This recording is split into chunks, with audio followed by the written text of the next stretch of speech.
Terima kasih Tuhan, terima kasih. Terima kasih Tuhan. Bagimu segala pujian, hormat, pengagungan. Kami mau berikan hati kami, pikiran kami, perasaan kami sepenuhnya untuk Engkau pagi hari ini.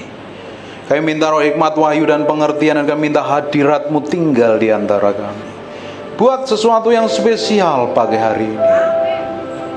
Buat Yesus begitu real dan nyata manifestasi dalam ruangan ini.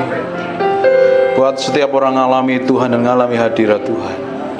Aku bergantung sepenuhnya kepada-Mu, Roh Kudus. Aku berikan semuanya untuk kemuliaan Nama-Mu. Dalam nama Yesus. Haleluya. Amin. Silakan.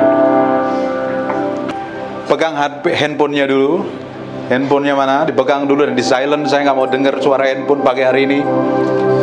Dedikasikan hatimu dan pikiranmu sama Tuhan. Kalau kau hormatin Tuhan, Tuhan akan hormati engkau. Cilin dulu. Buat hari ini sesuatu yang spesial. Tuhan rindu menjamah kita. Dia pingin mengurapi kita. Hanya dibutuhkan orang yang haus dan lapar akan Tuhan. Kalau engkau haus dan lapar dengan pribadinya, Dia akan mengurapimu dan menjamah. Yang jadi masalahnya banyak orang Kristen hanya rajin ibadah tapi gak memiliki kerinduan dan cinta dengan Tuhan. Fokus sama Tuhan. Tidak ada hubungannya dengan saya. Kalau engkau haus dan lapar sama Tuhan, Dia akan buat sesuatu bagi hari ini yang spesial dalam hidup.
Aku berdoa ada urapan Tuhan yang turun dalam ruangan ini. Nikmati hadirat Tuhan.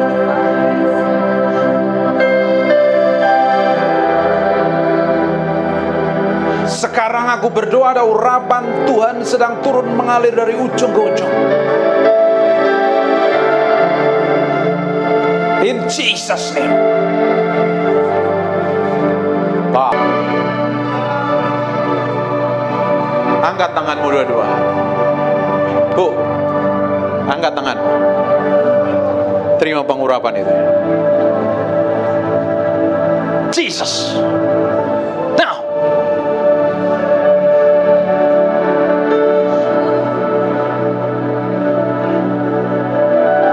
Terus. Jamah Tuhan. Jamah Tuhan. Semakin kuat urapan, semakin kuat urapan, semakin kuat urapan, semakin kuat urapan. Jesus name. Jesus name. Jesus name. I just want to praise you.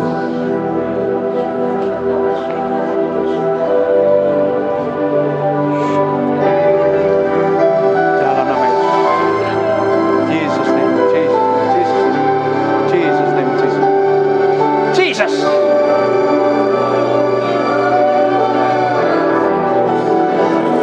Jesus.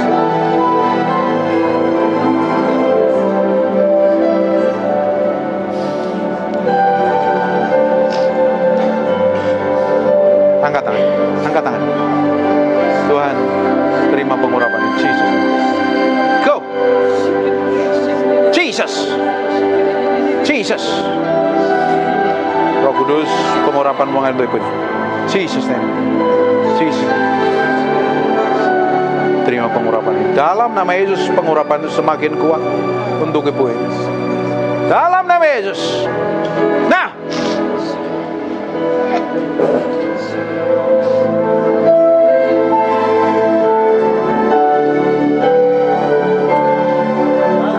I just want to praise you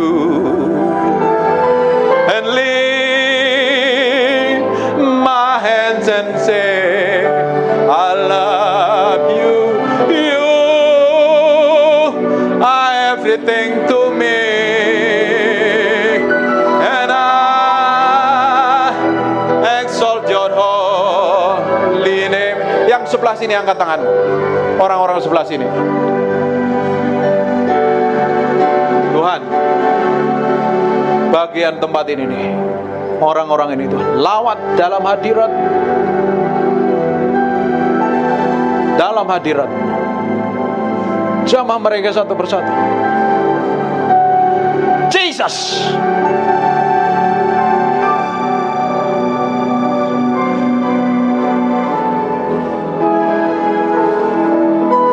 And I exalt your holy name, and I exalt your holy name, and I exalt your holy name on high. We thank you, we praise you, we adore you. Terima kasih buat hadirat-Mu, terima kasih buat kehadiran-Mu. Terima kasih Tuhan, terima kasih. Bagi-Mu segala pujian, hormat, pengagungan buat Raja kami yang Maha Mulia.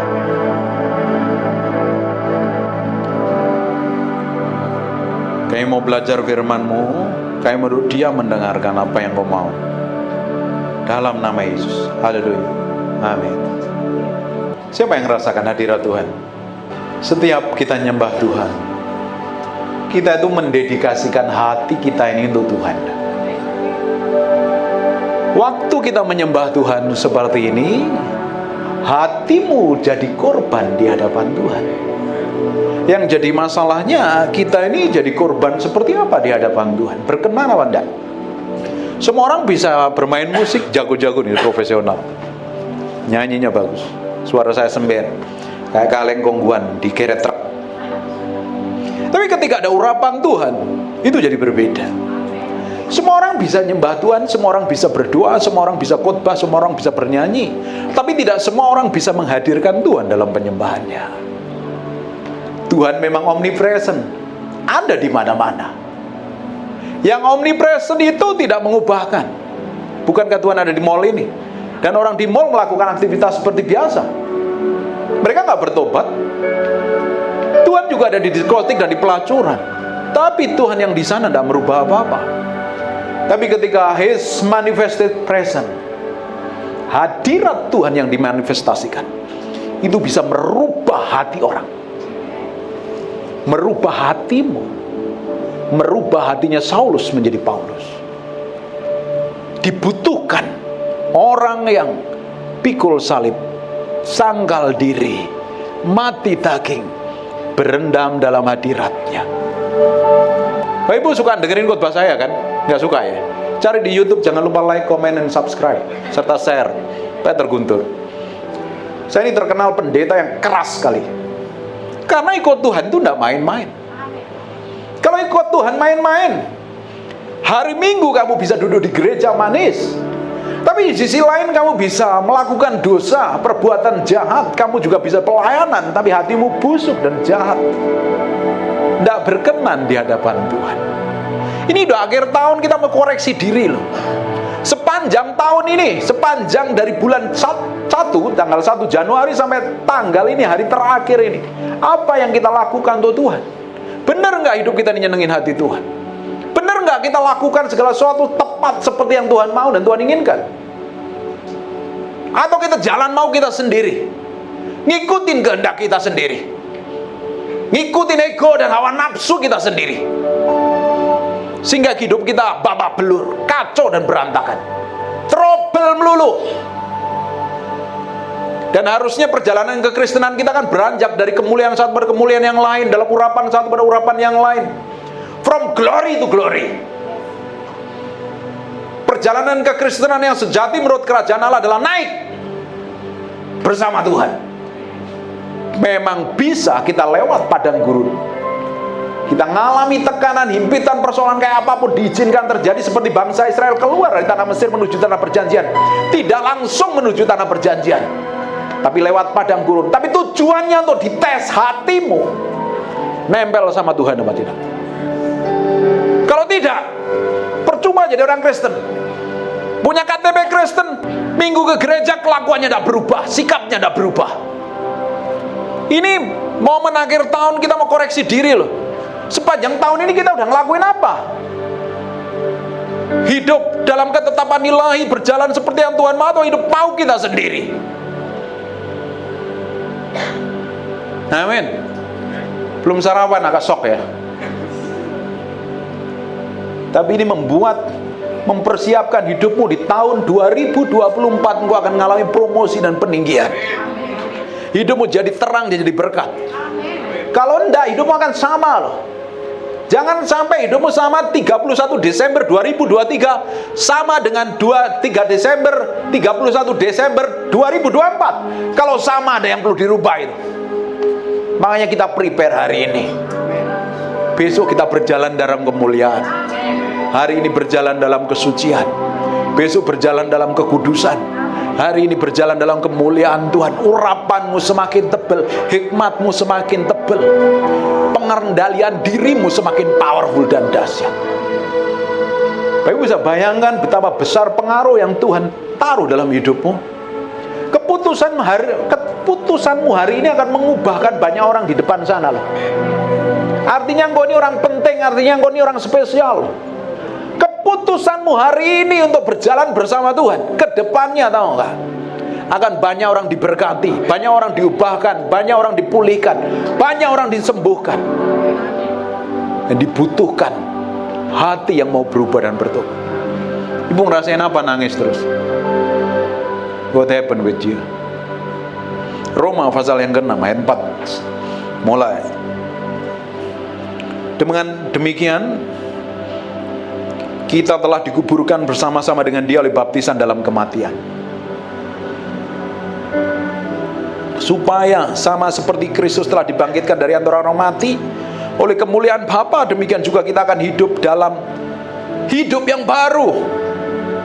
Sebab jika kita tidak menjadi satu dengan apa yang sama dengan kematiannya, kita juga akan menjadi satu dengan apa yang sama dengan kebangkitannya. kehidupanmu sepanjang 2023 ini ngapain? Sudah mati bersama Kristus belum? Atau dagingmu, emosimu, egomu yang ngontrol dan mengendalikan?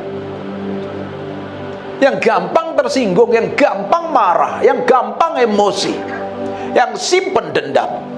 Dan kau berpikir kau diurapin Tuhan, dan kau pikir berkenan di hadapan Tuhan. Apalagi yang hidupnya najis, kotor, berzinah, kumpul kebo, selingkuh. Terus kamu berpikir diminta diurapin Tuhan, sampai matamu biru, kau gak akan dapat apa-apa. Dibutuhkan komitmen untuk kita berjalan sama Tuhan. Mati daging, pikul salib, sangkal diri. Ini komitmen kekristenan yang sejati ini. Ini di akhir tahun kita mau belajar refleksi, ngecek sepanjang tahun ini ngapain kita sama Tuhan. Bener nggak kelakuanku, sikapku sejalan seperti yang Tuhan mau? Atau aku jalan mauku sendiri?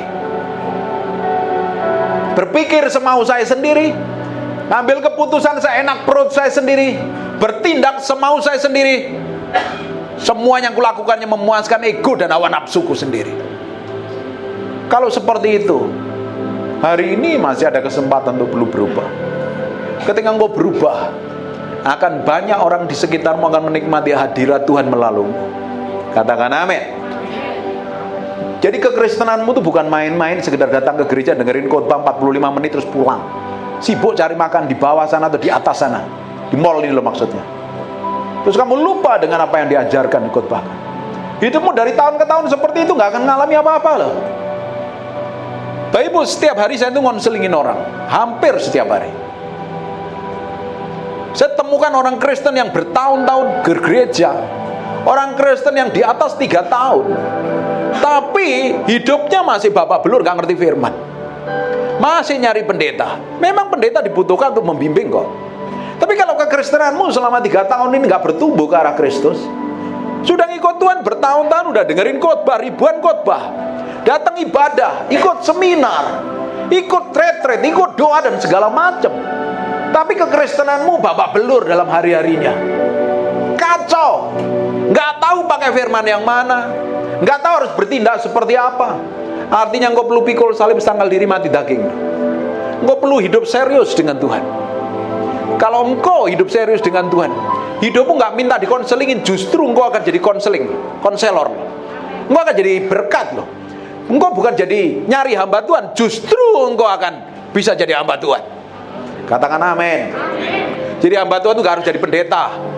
Bapak Ibu ditempatkan di pekerjaanmu, di bisnismu, di usahamu, dimanapun, di toko, dimanapun kau ditempatkan, di sana kau bisa jadi terang kemuliaan Tuhan. Bukan kau nonjolkan diri karena orang melihat terang itu memancar dari hatimu. Amin.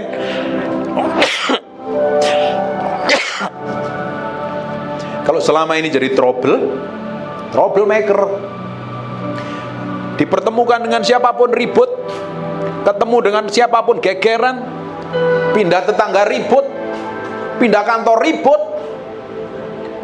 kamu mau pindah istri sama pindah suami, kamu akan ngawur namanya. Kalau udah menikah kan nggak bisa gonta-ganti, pikir casing handphone. Kau harus setia dengan pasangan, sekalipun itu kadang aneh kelakuannya kan. Siapa yang punya suami kelakuannya aneh?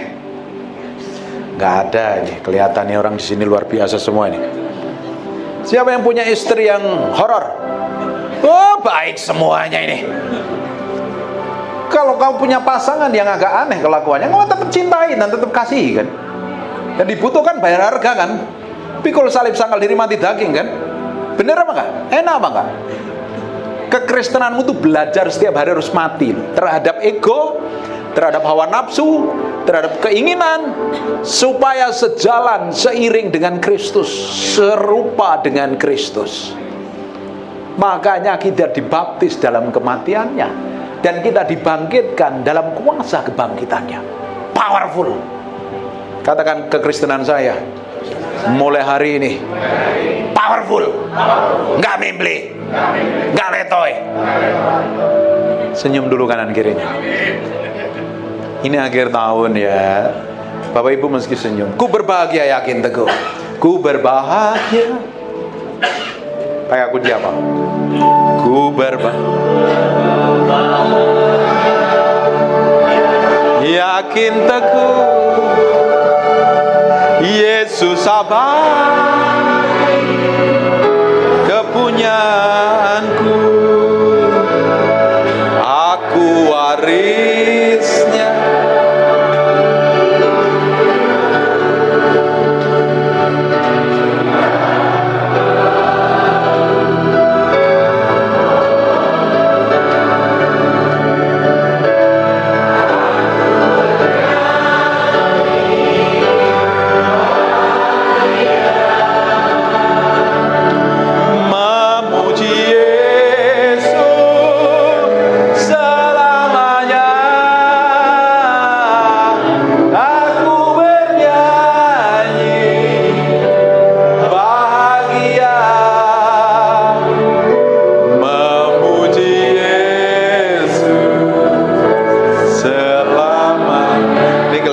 Generasi milenial nih, lagu zaman Musa, lagu zaman Yosua nggak ngerti ini.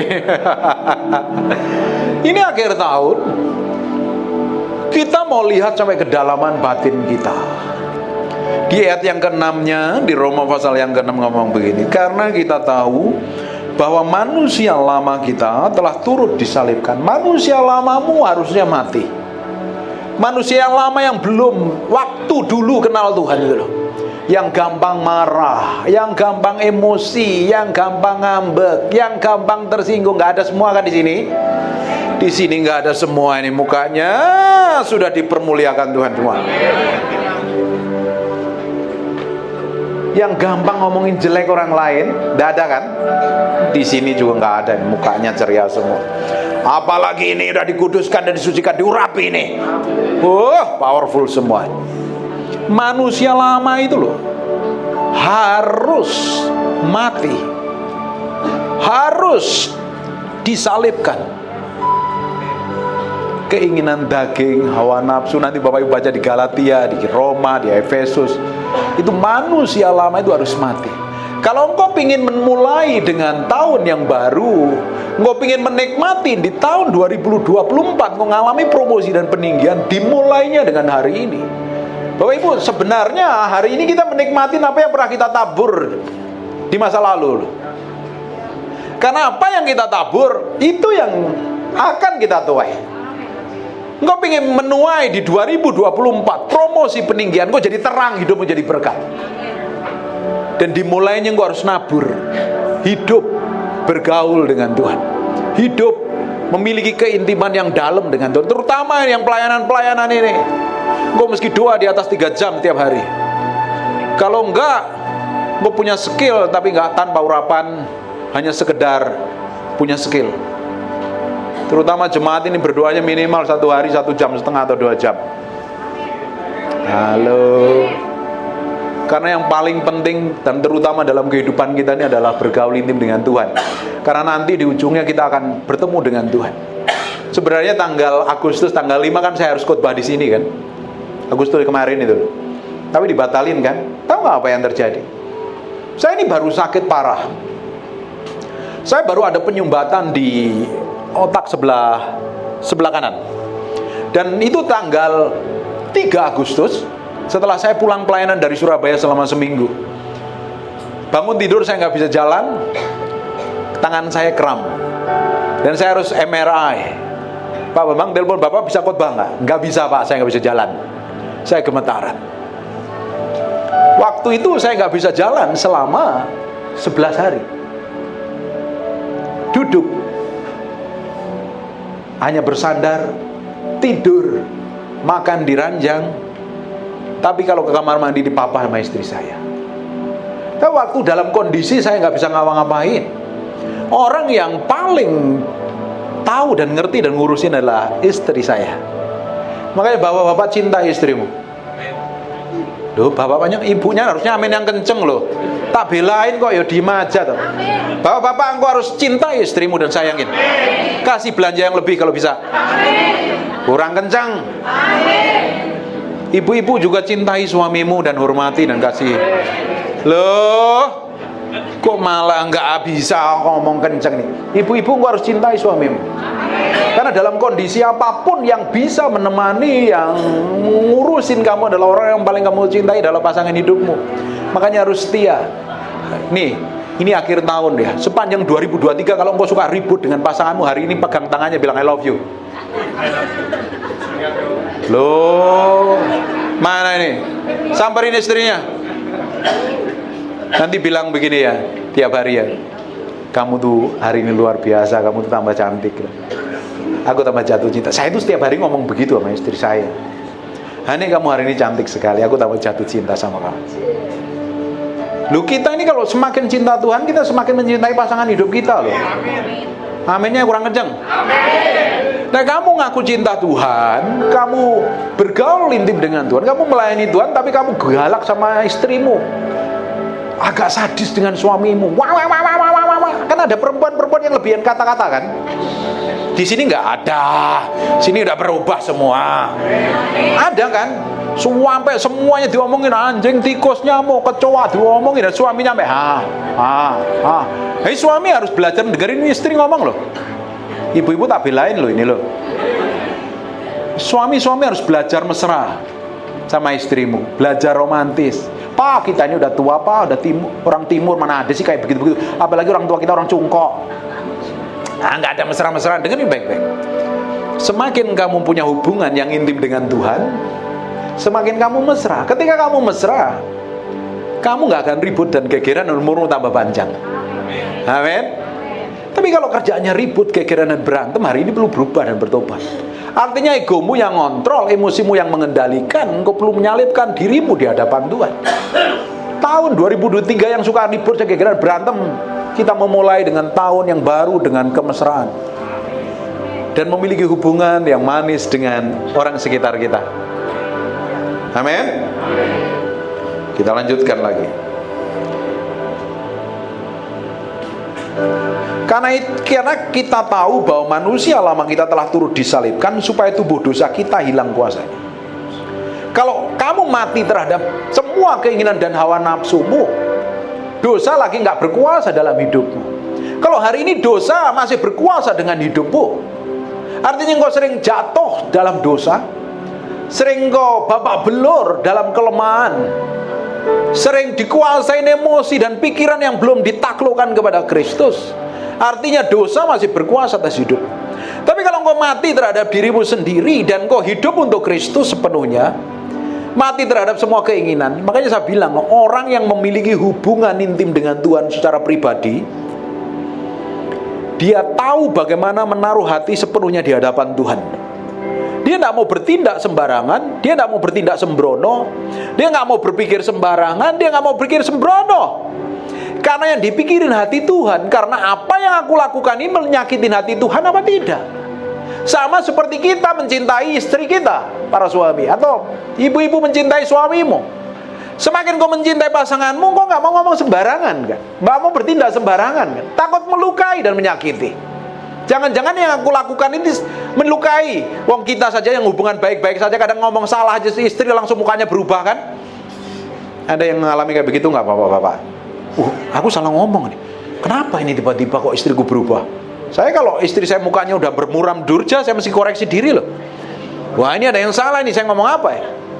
Bayangin kalau kita ini memiliki hubungan keintiman dengan Tuhan, kita ngerti isi hati Tuhan, engkau nggak akan bertindak sembarangan, nggak mau bertindak sembrono loh. Hidupmu akan berjalan dari kekudusan satu pada kekudusan yang lain, dari urapan satu pada urapan yang lain. Hidup akan menjadi dampak bagi banyak orang. Saya melihat banyak orang diubahkan. Tiap hari saya terima kesaksian, orang diubahkan. Dan saya percaya urapan yang saya punya terjadi atas hidupmu. Tiap hari saya melihat kesaksian. Thank you ya Pak, sabar membimbing saya. Padahal ini pendeta paling galak. Saya keras sekali. Karena ikut Tuhan gak main-main. Kalau kau ikut Tuhan, kakimu satu di Tuhan, satu di setan, ngapain? Mendingan jadi jahat aja. Kan kita gak bisa nipu Tuhan. Betul apa gak? Bagaimana kita bisa nipu Tuhan? Dengan muka yang kelihatan manis dan pelayanan, padahal hati kita busuk, bejat dan jahat. Mana bisa? Kemana aku dapat menjauhi rohmu, kata Tuhan.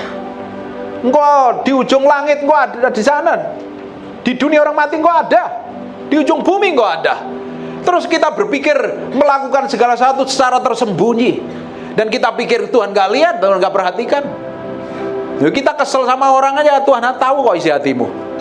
Engkau jengkel sama orang, gak bisa ngampuni pun juga engkau tahu. Kau lagi kesel sama suamimu, bukan berarti Tuhan gak ngerti loh. Tuhan tuh ngerti karena masih sayang aja. Bapak Ibu, semua yang kita kerjakan, semua yang kita lakukan itu suatu hari akan berbalik kepada kita. Apapun itu namanya. Engkau nabur jagung, engkau akan nuai jagung. Engkau nabur benih durian, engkau akan nuai durian. Sepanjang 2023, apa yang kamu tabur dalam hidupmu? Perbuatan, perkataan, tindakan seperti apa? Engkau akan tuai di 2024. Masih ada kesempatan beberapa jam nih, bertobat dan berubah. Untuk engkau memulai dengan tahun yang baru, engkau menikmati sesuatu yang baru. Amin.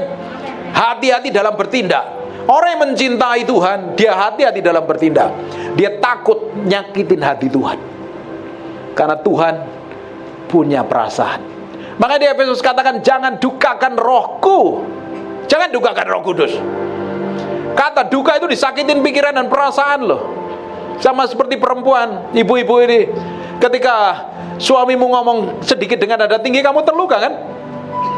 Pernah nggak ngalami kayak gitu? Pernah? Siapa yang pernah? Angkat tangannya. Karena ini pasti punya perasaan semua kan ini. Bayangin berapa banyak kita udah sakitin dan lukai hati Tuhan dengan sikap dan tindakan kita. Terus kita cuek, gak peduli. Terus kamu bisa datang kena masalah, datang sama Tuhan, minta Tuhan berkatin aku. Tuhan berkati gak? Tuhan karena baik, Tuhan berkati loh. Tapi kita ini kan jadi orang yang gak tahu diri gitu. Harusnya kita hormatin Tuhan. Bapak Ibu, kalau kau hormatin Tuhan, kau hargain Tuhan, semakin kau peka dengan Tuhan, hidupmu semakin memiliki ketajaman dengan Tuhan. Engkau mati terhadap dirimu sendiri, hidupmu untuk Kristus. Amin. Ini orang yang belum sarapan agak susah nangkep apa yang saya sampaikan, ini agak dalam ini. Kita bisa berdoa Roh Kudus terjemahkan dalam hati. Efesus pasal yang keempat ayat yang ke-22. Saya mau Bapak Ibu semuanya melangkah di 2024 ini dengan perjalanan dipimpin Roh Kudus. Sekalipun kau dibawa dalam lembah kekelaman, goncangan, himpitan, dan persoalan, Tuhan akan sertai hidupmu. Kalau Bapak Ibu rajin dengerin apa yang saya sampaikan di YouTube, Bapak tahu ini. Ini ada orang yang saya muridkan tuh, Ronald sama Maya. Tahu. 2017 saya ngalami bangkrut. Sampai 2021. Kita punya utang, aset mau disita bank. Hidup Bapak blur. Tapi Tuhan jagain, lindungi, dan urapan kita masih tetap tebel. Kita bisa mengusir setan, tapi urapan kan gak bisa buat bayar utang. Utang harus dibayar dengan duit, bukan dengan urapan. Urapan untuk melayani Tuhan. Tapi itu sebagai tanda bahwa Tuhan menyertain kita. Akhirnya Tuhan pulihkan tahun 2021. Saya nggak pernah cerita sama orang bahwa saya ini lagi kekurangan, saya ini lagi melarat, saya ini lagi menderita. Itu ada adik saya. Nggak pernah cerita. Orang sering telepon pinjam duit malahan. Keren nggak itu? Dikirain pendetanya kaya ya kan?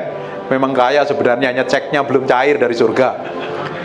Nah, kita nyantai, kita tetap pelayanan, kita lakukan seperti yang Tuhan mau, kita tetap setia, dan Tuhan 2021 Tuhan pulihkan. Tuhan pulihkan.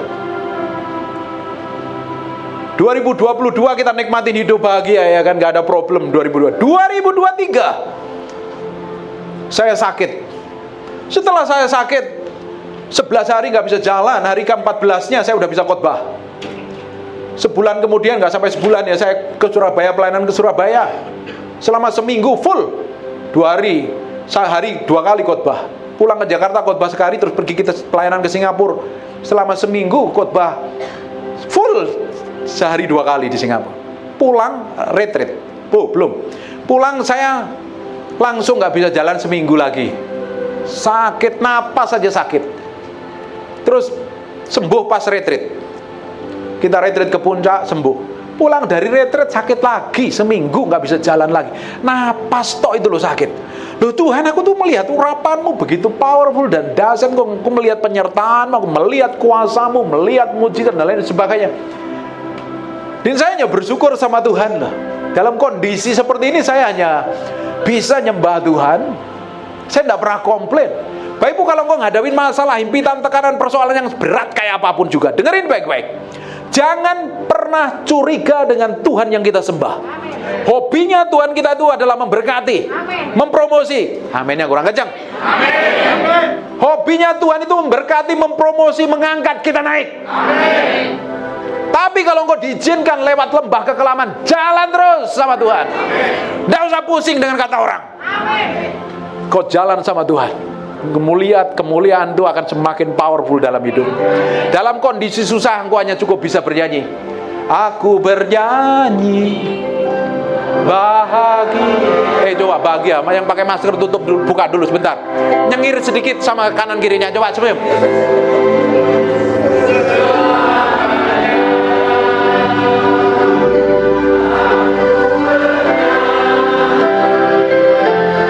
Bahagia memuji Yesus selamanya. Tahu nggak? Saya napas saja dulu sakit. Napas toh, Tuhan kok sakit ya? Gerak sedikit sakit. Istri saya bilang gini, saya ini kan setelah sakit itu kan saya berubah pola makan saya. Makanya mulai tahun ke depan engkau harus rubah pola hidupmu seperti yang Tuhan mau. Tuhan maunya kita, Tuhan tuh punya mau atas hidup kita. Umur kita itu 120 tahun menurut kata Alkitab. Tapi Musa ngomong sama orang-orang yang dablek ngeyelan tadi, hanya 70. Kalau ada bonus sedikit katanya bonus. Menurut Tuhan di Kejadian pasal yang ke-6 umurnya 120 tahun. Tapi selama di bumi ini ada 3 orang yang nggak meninggal. Pertama Henok, kedua Elia, yang ketiga Yesus Kristus Tuhan. Harusnya umurnya 120 tahun. Karena kita nindablek ngeyelan, nasi padang diembat, babat dimakan, samcan apalagi nih Natal begini, babi kecapnya luar biasa. Kita makan sembarangan dan sembrono, nggak kontrol diri. Terus kamu pingin umur 120 tahun yang ngawur namanya. Jaga pola makan, jaga pola hidup mulai sekarang. Sejak saya sakit, semuanya makanan saya diatur dengan istri saya sekaligus apoteker yang baik, istri yang baik, tukang makannya polisi juga yang baik. Ngaturin semua makan. Boleh nggak makan begini? Nggak boleh. Bahaya buat kamu. Aku mau kamu umur panjang. Oke? Nggak enak Bapak Ibu, pari rebus, terong rebus, sikap demi sehat. Waktu kapan hari saya datang ke sini gemuk kan? Tahu nggak sekarang saya turun 14 kilo. Powerful kan? Kalau engkau pingin umur panjang, pola hidupmu dirubah. Kalau engkau pingin juga hidupmu bahagia, pola pikirmu juga harus dirubah sejalan dengan Kristus. Ini akhir tahun ya, panjangan sedikit khotbahnya enggak apa-apa ya. Oh ini baru seperempat khotbah loh ini ya, enggak apa-apa ya. Kita lanjut lagi di Efesus pasal yang keempat, yaitu bahwa kamu berhubung dengan kehidupanmu yang dulu harus menanggalkan manusia lama yang menemui kebinasaan oleh nafsunya yang menyesatkan. Tanggalkan manusia lamamu untuk melangkah bersama Tuhan di 2024. Bapak Ibu, nanti bulan 5 kan saya datang ke sini lagi. Dengerin baik-baik. Saya ingin melihat hidupmu berubah dan jadi dampak bagi banyak orang. Nanti bulan 5 kan udah memasukin hampir semester kedua di tahun yang akan datang kan. Saya mau melihat orang-orang di sini menjadi orang-orang yang diurapin Tuhan, penuh hikmat, pengertian, kuasa dan otoritas loh. Hidupmu memiliki dampak loh. Saya nggak mau lihat orang yang cemberut, stres, bingung, kacau. Boleh ngadepin masalah, tapi engkau harus tetap berbahagia. Yesus abadi kepunyaanku. Nggak perlu pusing. Saya pernah ngalami masalah apa? Waktu itu pagi-pagi saya ditelepon salah satu jemaat ngomong begini, Pak, mobil saya mau ditarik leasing, rumah saya mau disita bank. Saya ketawa ngakak. Hahaha. Loh Bapak kok ketawa? Saya ini lagi stres. Loh aku pernah di posisimu kok. Saya bilang. Makanya ini pendeta bukan sekedar pendeta. Ini pendeta yang hidupin firman. Tahu artinya punya utang dikejar-kejar bank karena bangkrut. Tahu ditipu orang bisnis, tahu dihianatin, tahu artinya pikul salib sangkal diri, tahu saya lakukan itu, dan ujungnya ternyata ikut Tuhan itu powerful. Di ujungnya kita ikut Tuhan tuh ngalami promosi dan peninggian. Tapi kalau ada pendeta ngomong begini, kamu ikut Tuhan, tokomu laris, kamu dipromosi. No, di ujungnya, awalnya engkau mesti bayar harga dulu. Nggak ada yang amin kan? Kalau ikut Tuhan itu bayar harganya di depan, nikmatinya di belakang.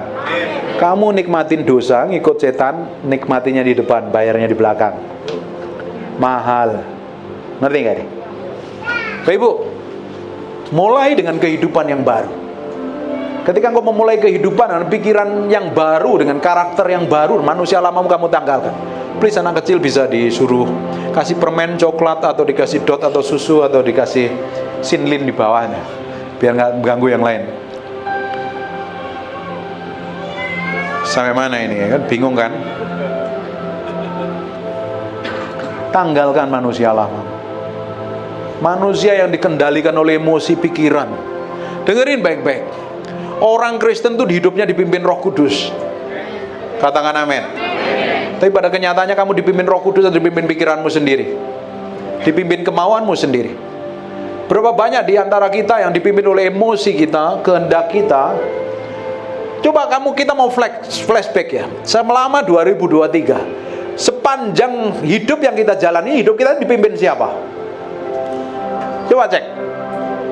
Hidupmu dipimpin Roh Kudus, hidupmu dipimpin pikiranmu sendiri, dipimpin egomu, dipimpin amarahmu, dipimpin emosimu, atau dipimpin siapa?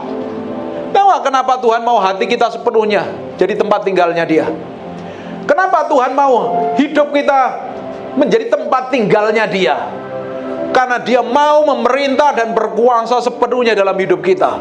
Kalau Tuhan kita izinkan memerintah dan berkuasa, Tuhan gak akan bisa memerintah dan berkuasa dalam hidup kita sampai kita tuh mati daging, pikul salib, sangkal diri loh. Mati terhadap diri kita sendiri, menanggalkan manusia lama. Ketika Tuhan diizinkan memerintah sepenuhnya dalam hidup kita, apa yang terjadi dengan hidupmu? Powerful.